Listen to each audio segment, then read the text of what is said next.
Hello everyone, welcome to my channel. I hope everyone is having a wonderful day. Before starting the video, please go ahead and hit the subscribe button and give this video a like up. The fireworks may be crackling across Genoa City in celebration of Independence Day, but the real explosions are happening behind closed doors, in boardrooms and bedrooms. In the July 4th episode of the Young and the Restless, viewers were treated to a masterclass in manipulation, ambition, and jaw-dropping betrayals. Cain Ashby has returned to the canvas, and he's not playing it safe. Meanwhile, Phyllis Summers is proving that she may just be her own worst enemy. This episode didn't just give us drama, it detonated it. Let's dive into everything that happened and what it means for the tangled lives of our favorite and most devious Genoa City residents. After months of silence, Cain Ashby has stormed back into Genoa City, and he's not the same man who left. Gone is the slightly hesitant, morally conflicted Cain. In his place is a man with sharp edges, relentless determination, and a plan. So secretive that even his closest allies aren't sure if they're pawns or partners. The buzz began when Cain made a surprise appearance at the Chancellor-Winters board meeting. Dressed in a crisp, black tailored suit and exuding confidence, he calmly walked into the lion's den and dropped a bombshell. He's acquired a significant number of minority shares from a foreign investor looking to pull out of the volatile American market. How he managed this feat remains a mystery, but one thing is clear, Cain is back in the corporate game, and he wants control. Is Devon in trouble? Devon was the first to confront Cain, reminding him of their tumultuous past and warning him against corporate interference.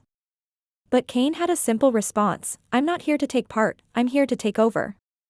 What makes Cain's move more chilling is the subtlety with which he's playing the game. He's not throwing threats or making loud proclamations. He's letting his quiet ruthlessness speak volumes. Viewers saw him later that evening dining privately with an anonymous European consultant, someone who seemed to be feeding him intel on Devon's weaknesses, both personal and professional. Cain and Lily, reunion or a new battlefield? Lily Winter's reaction was perhaps the most emotionally charged moment of the episode. She was stunned, visibly shaken, when she came face to face with Cain outside Crimson Lights. Their exchange was electric. "You look like a ghost," Lily whispered. "No," Cain replied smoothly. "I'm the reckoning." Lily demanded to know if he planned to use his new position to dismantle everything she and Devon have built. Cain, with a slight smirk, replied, "I'm only interested in what's mine. That includes legacy, and maybe a little love." Is Cain genuinely trying to win Lily back, or is she merely another pawn in his master plan to reclaim his place at the top? The ambiguity in his tone, the quiet intensity in his eyes, left viewers with more questions than answers. If Cain's return was the fire, Phyllis Summers was the gasoline. For weeks, Phyllis has played the role of peacemaker and strategist. She's been dipping her fingers in several pots: Jack's business affairs, Summers' personal life, and even Diane's fragile truce. But in the July 4th episode, the mask slipped, and the chaos she unleashed may be irreversible. The betrayal begins. It started with a seemingly innocent phone call, Phyllis whispering into her burner phone, "It's done. They'll never see it coming." Within minutes, Chancellor-Winters received an anonymous tip about a possible embezzlement trail linking their new European partner to shell corporations connected to Phyllis. Of course, Phyllis denied everything when confronted, playing the victim card with a practiced ease, but what truly left viewers stunned was the reveal in the final minutes of the episode. Phyllis was working with Tucker McCall the entire time. "We had a deal, Phyllis," Tucker warned, sipping whiskey. "And I kept my end of the bargain. But now I think I want more," Phyllis replied with a chilling grin. Why Phyllis did it? Phyllis has always craved control and feared irrelevance.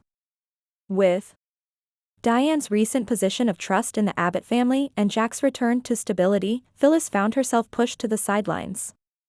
Her alliance with Tucker isn't about business, it's about vengeance, power, and reasserting her dominance. What Phyllis didn't anticipate, however, was just how many lives she would damage in the process. Summer caught wind of her mother's deception when she overheard a voicemail not meant for her ears. The look of betrayal on Summer's face could have melted steel. Summer's heartbreak. "You were supposed to be better," Summer cried. "I am better, Summer. I'm better than all of them, Phyllis snapped. This mother-daughter fracture may prove fatal, not just for their relationship but for Phyllis's own standing in Genoa City. Caught in the crosshairs of Cain's ambition and Phyllis's scheming are Jack Abbott and Diane Jenkins. Jack, sensing the corporate winds shifting, tried to build an alliance with Devon to stabilize Chancellor-Winters and Jabot through joint ventures. But with Phyllis throwing everything into chaos, and Cain possibly aligned with Tucker, Jack found himself on shaky ground. Diane, on the other hand, was furious to discover that Phyllis might have used company assets during her sabotage. The possibility of Phyllis's betrayal threatens to unravel everything Diane has worked to restore in her life with Jack. I forgave her. I defended her, Diane lamented. But some people are addicted to destruction. The tension between Diane and Jack is rising once more. If Phyllis succeeds in making Diane look complicit, or worse, incompetent, it could break their bond again. Leave it to Victor Newman to watch the unfolding drama like a seasoned chess master.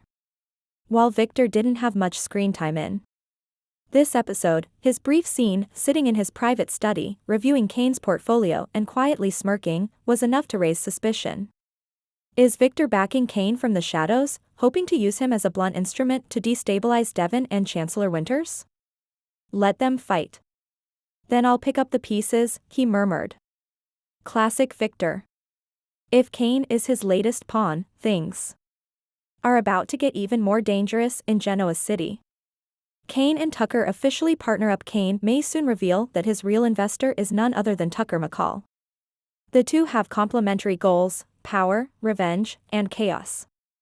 If they join forces, Chancellor-Winters won't survive untouched. Phyllis becomes the most hated woman in Genoa City, again with Summer heartbroken, Jack furious, and Diane betrayed. Phyllis may lose every ally she had left. But if we know Phyllis, she'll pivot fast, and likely target a new victim. Summer turns to Kyle in a moment of vulnerability. Reeling from her mother's betrayal, Summer might find unexpected comfort in her ex-husband. And with Audra circling Kyle like a shark, things could get messy fast. Devon discovers the truth about Cain's holdings. A leak from Lily or an anonymous tip could reveal the truth about Cain's shares, and Devon might take preemptive legal action, igniting a boardroom war. Lily's past with Cain resurfaces as Cain weaves his web. Lily might be pulled back into old feelings. But can she trust the man who once broke her heart, especially now that he seems darker than ever? This July 4th, The Young and the Restless gave us fireworks that linger far longer than a spark in the sky. Cain's power play is bold, risky, and rooted in personal vendettas. Phyllis's betrayal is cutting, calculated, and catastrophic. As secrets unravel and alliances shift, Genoa City is turning into a battlefield where love, loyalty, and ambition collide, and no one is safe. One thing's for sure, this summer is about to burn hotter than ever.